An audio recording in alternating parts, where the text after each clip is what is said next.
Good morning, everyone. My name is the Reverend Dr. Louis Gates. I am the current pastor here at Colby Temple. I want to welcome you here to our Lyceum here this morning. Just a little note, if you're listening today, remember we have our Gala Day here starting the 15th of May, so come out for our event. There's going to be a lot of vendors, a lot of people here, a lot of readers doing that. Now I'd like to introduce our Lyceum speaker this morning. She is a medium, healer, and a teacher here in the organization. I'd like to bring up Pauline Gold. Good morning, everyone, and good morning online. What impact has gratitude had on your life? I got to see the Peanuts cartoon, and they pictured Charlie Brown bringing out Snoopy's dinner on Thanksgiving Day, but it was just his regular dog food in a bowl. And Snoopy took one look at the dog food and said, "Hey, this isn't fair. The rest of the world is eating turkey with all the trimmings, and all I get is dog food." And he stood there and stared at his dog food for a moment and then said, "I guess it could be worse. I could be a turkey." Mm-hmm. What do you perceive? What are you looking for? Because life presents challenging circumstances almost every day. It's easy to lose sight of the good things happening all around us. Have you noticed? Appreciation and gratitude are both powerful concepts. It's hard to feel envy, greed, or bitterness when you're grateful. You know, I love the warmth and the brightness of sunny days, but I've also always enjoyed the stillness that comes around as the rain starts to fall as well. Because in a world that constantly barrages us with information, it becomes a daily struggle to unplug and find peace. The need to, the should do's, the must do's overwhelms us and creates a stress that threatens us and unravels us. And it seems like it's been multiplying the last couple of months. Because in some ways, these current moments in our world feel like one huge rainstorm, no pun intended. One that, instead of only just a few miles, spans the entirety of our entire planet. And while there are moments that feel scary, as we all navigate uncertainty and uncharted territory, there are other moments during which glimmers of hope and magic seem to be surfacing. You know, it reminds me, my mind has been going back and forth, pardon me, going back and forth with just the mind chatter. And I was being reminded of my child's happiest days was those spent outdoors. Because even then, the peace came while watching the flowers bend, or the wind in the clouds, or the wind or the clouds stretching across the sky. It's those magical moments. Where's the magic for you? Have you noticed, what was it, the other day I was driving, and all of a sudden, it was early in the morning, driving to school, to work, and the sunrise was just magnificent. It was like the peach and the pinks, and it was in awe. And have you watched the sunset or the sunrise in awe, or just seen the rainbow and cast its magnificent colors after a storm? Or just lying back and looking up and gazing up at the night sky, just in wonderment of how vast and amazing the universe is? When was that last time that you felt that sense of curiosity? For me, it's the wonder is a magical word. And I believe that we need to explore it more often, because as adults, many of us lose our sense of wonder in life. It gets buried under the piles of bills, deadlines, responsibilities, and housework. And maybe you think you're too old, too mature, or too sensible to have a sense of wonder. But I actually looked it up in the dictionary. And wonder means to admire, to be amazed, to be in awe, to marvel. It means something strange or surprising or remarkable phenomena. So it got me thinking, how often do you marvel at your daily life? For most of us, it's just a fleeting moment, if at all. And we all have something to look forward to. And sometimes, and I've been finding this more lately, we have to be the ones that create that for ourselves. You know, this morning when I woke up, I was in such a place of gratitude, of how much I love my friends and family, how grateful I was that the first thing in the morning the sun did rise before it rained. I was able to get in a walk. And it felt good to be able to walk this morning. And also how much I enjoy watching my cats play with their toys. Because I do this because I know what I focus on grows. So why not focus on parts of the life that I love? There's this wonderful quote from the Christopher Robin collection from A.A. Milne. Piglet noticed that even though he had a very small heart, it could hold a rather large amount of gratitude. It may be challenging to step into a state of gratitude during this time of turmoil and fear, but now more than ever, we need to practice grace. The practice of gratitude can lift us out from under the heavy weight of our unsavory thoughts and feelings, and move us into that direction of loving kindness. I don't believe that the world fits into a neat, massive yin-yang. One side is grateful and the other side is ungrateful. But rather, we all go through times when we feel high and low degrees of gratitude, because that's only human nature. It's okay to feel angry. It's okay to be despondent. It's okay to be disappointed. It's okay to wish for things were different, that we were healthier, happier, or generally less lost in the world. But there is a big difference between embracing our feelings and stewing in them. It might not be possible to feel grateful all the time, but it is possible to be grateful more often than not. Because in fact, gratitude may be one of the most overlooked tools that we all have. In fact, gratitude may be one of the most overlooked tools that we all have access to every single day. You know, it reminds me in my classroom, we're always school is always focusing on reading and writing and arithmetic, but I never think about the little daily occurrences that occur in the classroom. And, you know, I always greet my kids in the morning saying good morning, how are they? Like tomorrow I'm going to ask them how their weekend was. And then every day I always ask them, you know, what was going on in their own lives, as well as just opening up the door for them, saying please, thank you. And every once in a while, all of a sudden one of my students will emulate that. They'll hold the door. Or they say, or somebody else hold the door. Oh, thank you. And so it's just that place of gratitude. Because cultivating gratitude doesn't cost any money. And it certainly doesn't take that much time. But the benefits are enormous. We all have the ability and the opportunity to cultivate gratitude. Simply just take a few moments to focus on all that you have. And my school motto I happen to love, attitude is everything. Because developing an attitude of gratitude is one of the simplest ways to improve your satisfaction with life. Because gratitude helps people to refocus on what they have instead of what they lack. And although it may feel contrived at first, this mental state grows stronger with use and of practice.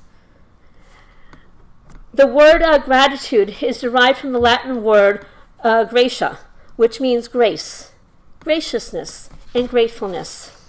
And in some ways, gratitude encompasses all these meanings.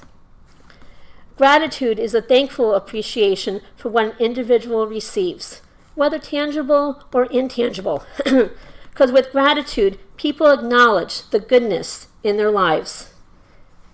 And in the process, people usually recognize that the source of that goodness lies, at least partially, outside of themselves.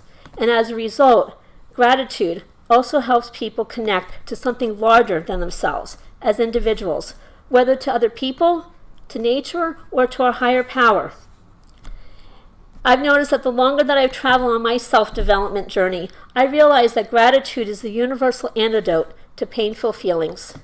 Because in fact, it's the quickest route I know to happiness.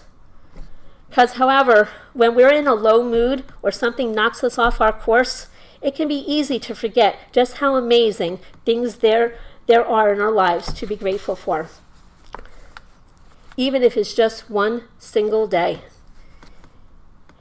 Sometimes it feels like even as a setback erases our memories of all the good things, and it feels like nothing has ever gone right for us.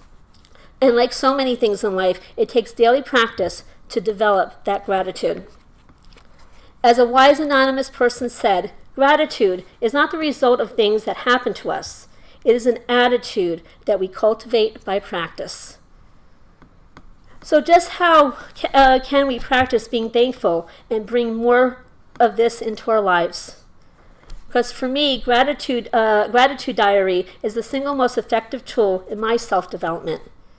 And it's not a chore, it's a practice that is essential to my well-being, combined with meditation to relax and focus on the present moment at hand. Because our mind is a powerful and adaptable tool. And if you program it to be a certain way, including the language that we use, the mindset that we use, then it will learn to be that way. If you program it to look and celebrate things to be grateful for, then it will learn to do that for you more often. As Buddha is quoted in saying, "The mind is everything. What you think, you become." Because it's our choice. And it's a simple question, really. Do I want to spend the day being miserable and sad, or do I want to do something about it and shift my attitude? Just like my school motto, attitude is everything. Practicing gratitude brought me into this present moment. For anyone experiencing adversity, whether it's an illness, losing a job, broken relationship, or losing a loved one, fear is often the ruling emotion. Fear. So when I practice being in the state of gratitude, what happens is it disrupts the fear pattern in my own consciousness. Because a simple gratitude prompt, sometimes what I'll do is I'll ask myself, what brings me joy at this moment? And what happens is it trips me. It trips my ego. It trips my sense of, it moves me into a different direction. And sometimes it's just sometimes looking at the trees and staring at the trees, or listening to the birds chirp, and something I might not have been paying attention to at the moment. But then I notice how strong and beautiful they are, the trees or the birds or whatever it is that I'm paying attention to, instead of my fear. Because I focus on what I appreciate, it made me feel better. I didn't know the science behind it at the time, but I felt much better about doing my gratitude practice. So I kept doing it, and I felt better physically and emotionally and mentally. The beauty is that we don't need to plan for this. We just need to live in the moment, and we get to see what we discover. Because the opposite was true for me for years, but then I shifted my ratio of grateful to ungrateful moments, or my ratio from ungrateful moments to grateful moments, by adopting and reinforcing some beliefs. You know, sometimes when I'm driving and somebody cuts me off, it could be easily said that the person is selfish, but I can always change that mindset and say, well, someone's having a stressful day and rushing. Annoying, yes, but thankfully, this is an opportunity for me to practice patience. Or that person, friend, co-worker, broke my heart.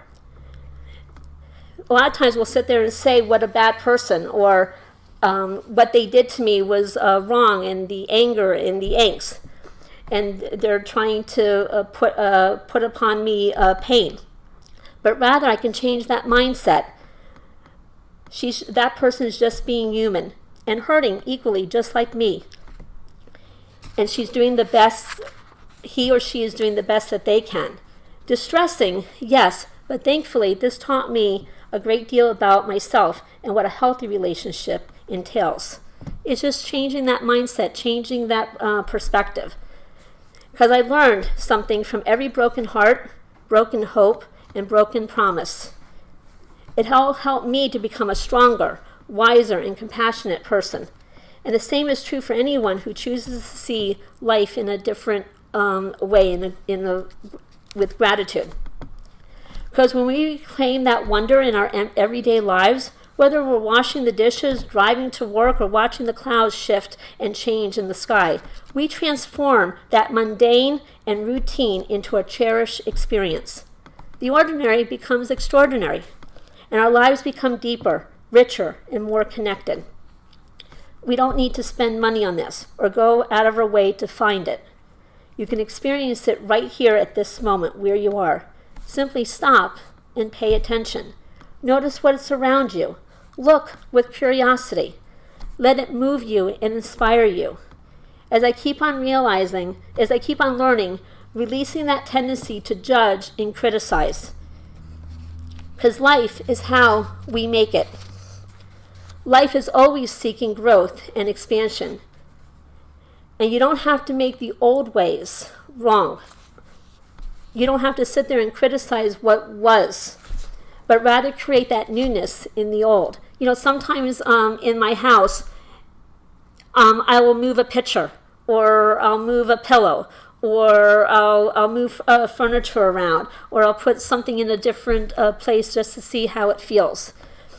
It's amazing, those subtle little changes, but it brings joy, and it brings the pleasure and a little extra enthusiasm.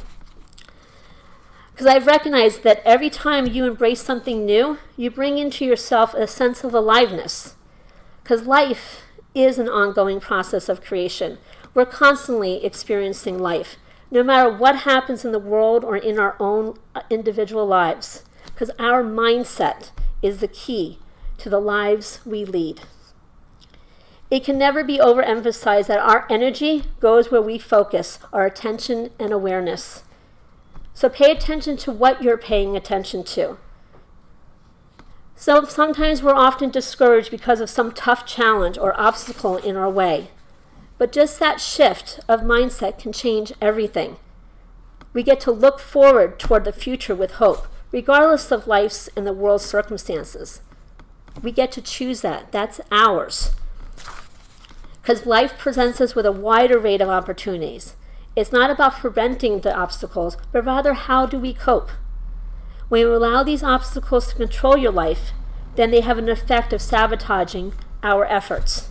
Then we feel stuck, frustrated, and helpless. And I've been through that as well.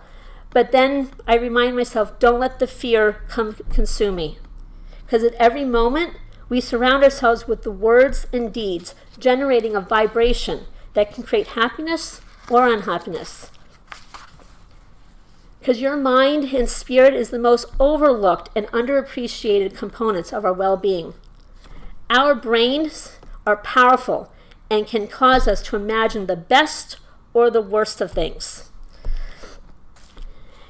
And our task, I believe, is to contribute to the best of our energy to every situation with the understanding of our effect.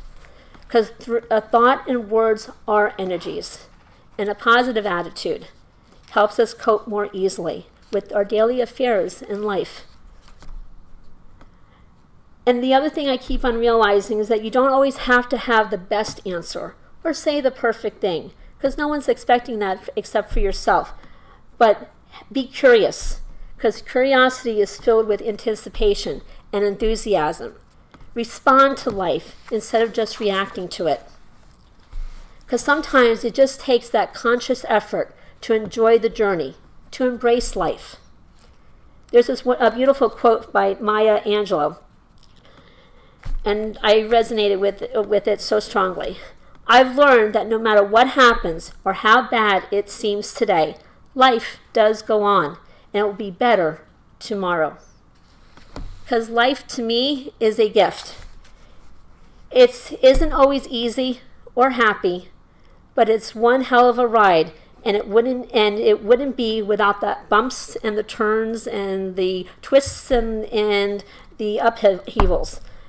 At least that's what I believe. And because of this, I am truly grateful. Sure, our circumstances affect our mental state, but they don't have to control them. Not if we make tiny choices for our own well-being, And all it is that shift our thinking from dull expectation to joyful expectation, reminding ourselves of what really matters. Because attitude is everything. I love that motto. Attitude is everything. Because are you a glass half full person or are you a glass half empty person? I tend to try to be a glass full person. Admittedly, it's not easy to choose gratitude when we're going through tough times. I still go through periods when I get all caught up in the worries and the stresses of my day or week, and it can feel like that's the only available response to things that have happened. But then that shift of energy, because no matter what happens in the world, in the world or in our own individual lives, there is a place to turn to for stability. We get to look toward the future in hope, with hope. Regardless of life's and the world's circumstances, we get to do that. The world around us is ever changing. And hope is a powerful feeling that represents a mindset or an attitude. So allow yourself to enjoy the little things found in special moments. It can just be talking to a friend or hearing the birds chirping outside or seeing a butterfly. In my school, since the rain, all the caterpillars were coming out, and the kids were just excited. It was wonderful to see them. All the caterpillars were trying to climb up and get to safe places to make their cocoons, to become butterflies or to become moths. And it was a wonderful learning and as we were walking, they're like, "No, watch the caterpillar, it's there," because they realized how special of a moment that we got to see all these beautiful, wonderful, different caterpillars. Hope is a powerful feeling that represents that mindset and that attitude. So allow yourself. Just simply recognize the beauty in our lives, the beauty. If you ever feel your life is not enough, just appreciate the abundance in your life. Be grateful. Being grateful is an energizing way to start your day and a relaxing way to end it. Sometimes I just wake up and, with the gratitude of, that I got to speak to a friend, or my cat came over and just said hello to me, or just walking by and I got to speak to a lovely neighbor. Simple little things. Doesn't have to be the big ones. Feeling gratitude is an important practice that I have brought into my daily life and routine. Gratitude makes a difference in your ability to feel positive, both emotionally and physically. As Emerson said, that if the stars came out only once a year, everybody would stay up all night to behold them. We have seen the stars so often that we don't bother to look at them anymore. And in that manner, we have grown accustomed to our blessings that we do sometimes that we don't acknowledge, that we don't say please or thank you, or even just have that state.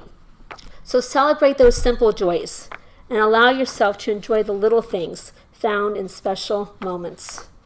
Thank you. Any questions? Yes?